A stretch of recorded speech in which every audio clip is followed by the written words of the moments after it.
you ever known someone that could walk into a room and without saying a word, completely transform that room? And then there are people like myself who can walk into a room and do all kinds of things and nobody remembers I was there.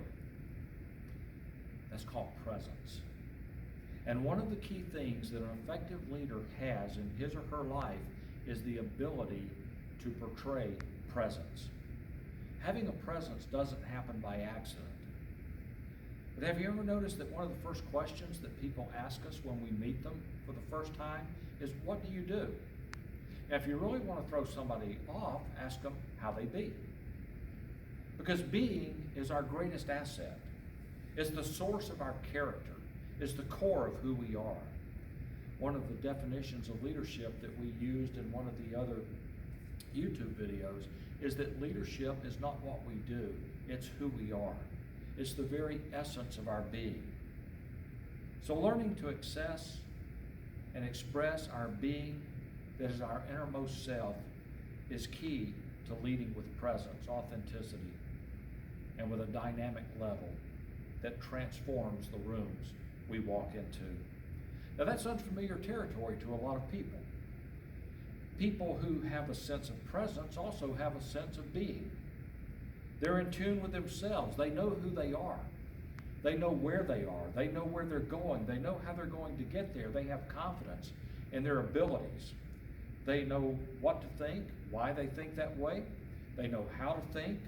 They know why they do what they do, why they act like they do. They pay special attention to their character and their thoughts and their speech and their presence.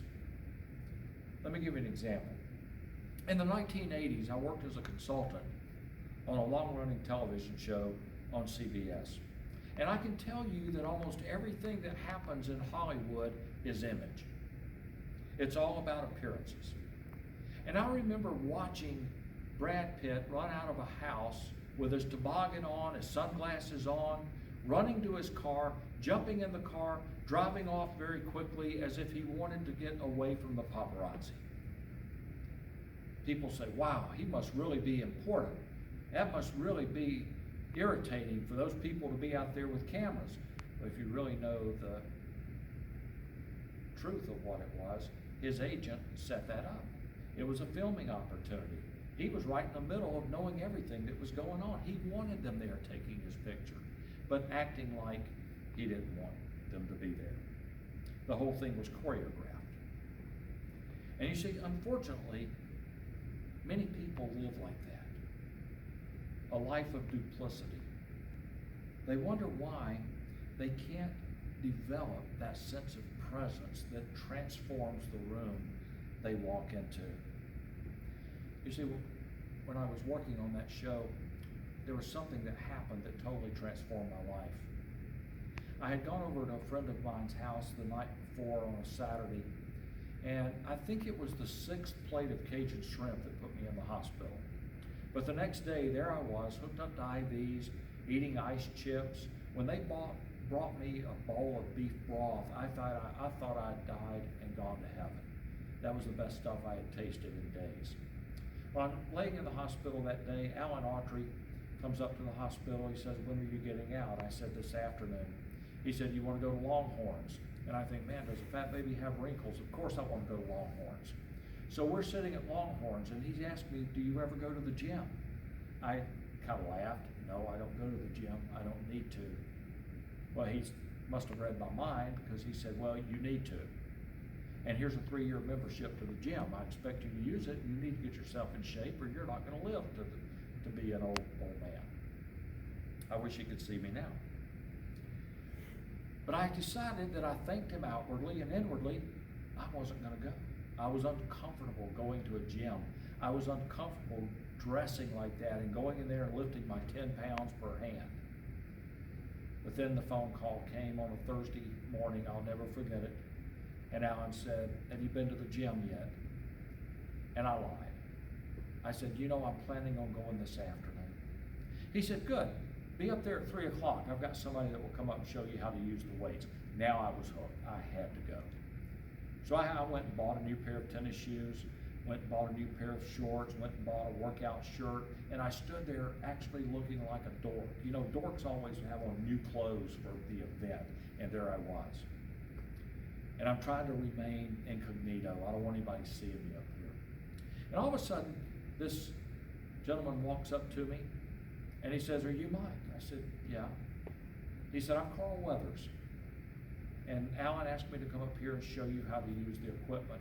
I found myself face to face with Apollo Creed in the first Rocky movie. And for the next 3 hours, he showed me how to use the equipment. For the next 3 days, I cursed him every time I moved.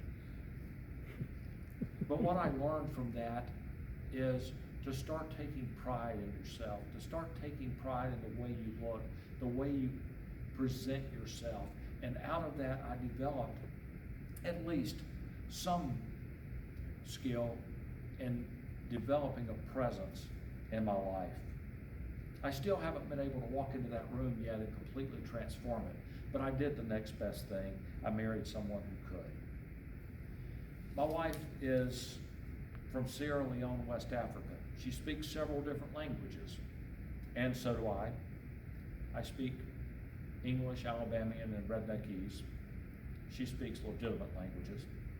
But she has a brilliant mind and a heart for God. When she walks into a room, just her mere presence can completely transform that room. I can walk into the room, run across the room, run halfway across the wall, up the wall, do a backflip, lay in the floor sizzling like a piece of bacon, and nobody knows I was there. But she makes up for it because she has cultivated that sense of presence. She's developed a very high level of social and emotional intelligence, and her leadership influence is felt in the lives of those she comes into contact with. As Frenchman Charles de Foucault said, "The soul will bring forth fruit exactly in the measure in which the inner life is developed in it. If there is no inner life, however great may be the zeal, the high intention, the hard work, no fruit will come from it."